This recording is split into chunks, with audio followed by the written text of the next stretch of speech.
Welcome back for week 2 of RotoBaller's Streaming Defenses series. Each week, we're going to bring you 5 defenses that you can stream in your weekly matchups. If you don't have the Eagles, Broncos, or Ravens defense to lean on, don't worry about it. RotoBaller, we've got you covered with these 5 defenses that fantasy managers can stream in week number 2. And trust me, if the Derrick Henry's playing any of them, we're not streaming them. Now, first off, we're going to start the Green Bay Packers as they're taking on the Washington Commanders.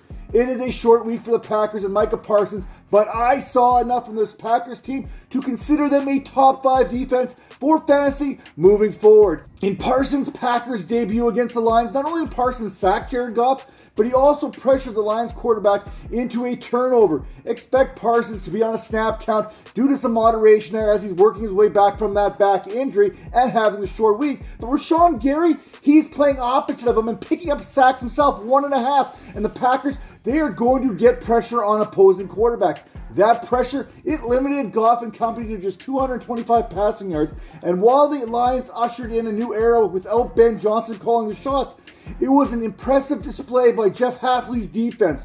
Not only did the Packers stifle the high-octane passing attack, but Green Bay also limited Jahmyr Gibbs to 19 yards on 9 carries and David Montgomery to just 25 rushing yards on his 11 attempts, holding both these backs to less than 2.5 yards per carry.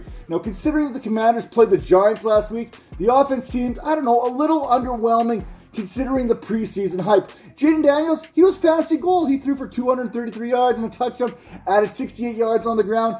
But if the Packers were able to frustrate Amon-Ra St. Brown, 4 catches for 45 yards, and Jamison Williams with 4 catches for 23, then stopping Deebo Samuel and Terry McLaurin, that is a real possibility here, so you have to go with the Green Bay Packers. Another defense that I'm starting this week, it is the Dallas Cowboys against the New York Giants.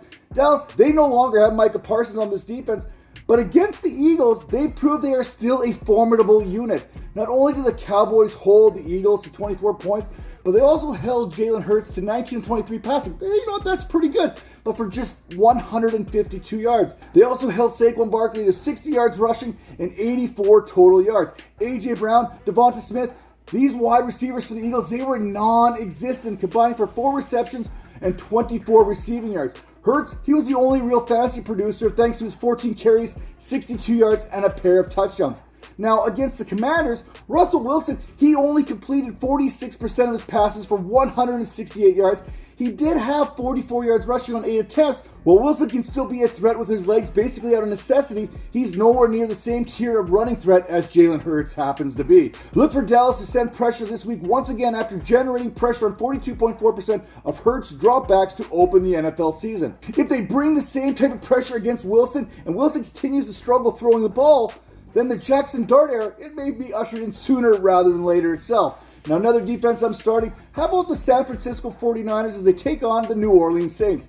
I'm not sold on Spencer Rattler being an NFL caliber quarterback, and completing 26 of 46 passes in week 1 does nothing to change that stance. I have a new rule when it comes to streaming defenses. Last season, it was start any defense that was playing Will Levis.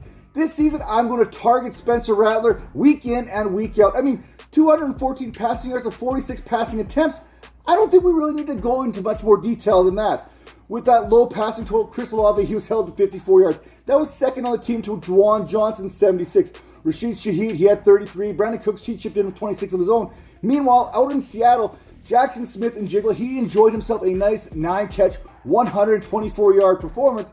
But no other Seahawk receiver topped 15 receiving yards against his 49ers defense. And Sam Darnold was held to just 150 yards passing. Nick Bosa, he appears to be healthy and back to his game-changing self, calling ball game on the last play of the game. Also finished the day with 6 solo tackles, a sack, a forced fumble, a fumble recovery, and 3 tackles for loss. That kind of pressure is going to be a real problem for the Saints offensive line and Spencer Rattler this week. Let's talk about another streaming defense. Let's talk about the Arizona Cardinals as they're taking on the Carolina Panthers. Hey, streaming defenses is all about playing the matchups. The Cardinals, they have a favorable one as they face Bryce Young and the Carolina Panthers this week.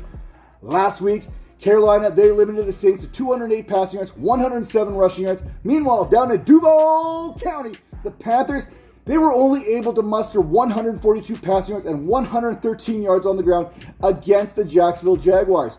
Bryce Young, he continues to struggle, turning over the ball 3 times after being picked off twice and losing another fumble. Better days, they are coming for this Panthers offense, but it is still a work in progress, and wise fantasy managers would be smart to take advantage of the Panthers' early season struggles. And finally, how about those Los Angeles Chargers as they take on the Las Vegas Raiders? In Week 1, the Las Vegas Raiders had a solid outing in Foxborough where Geno Smith would go off for 362 yards passing, Brock Bowers and Jacoby Myers each contributing to that total, producing 103 and 97 yards receiving respectively, and accounting for 13 of Smith's 24 completions.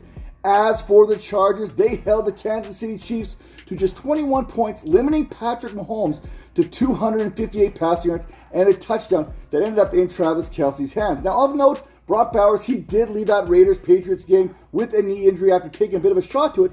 However, early reports suggest there are no concerns moving forward. As for the running game for the Raiders, Ashton Jeanty, 11 fantasy points. You know, that's pretty good for a debut. But he only had 38 yards rushing on 19 attempts.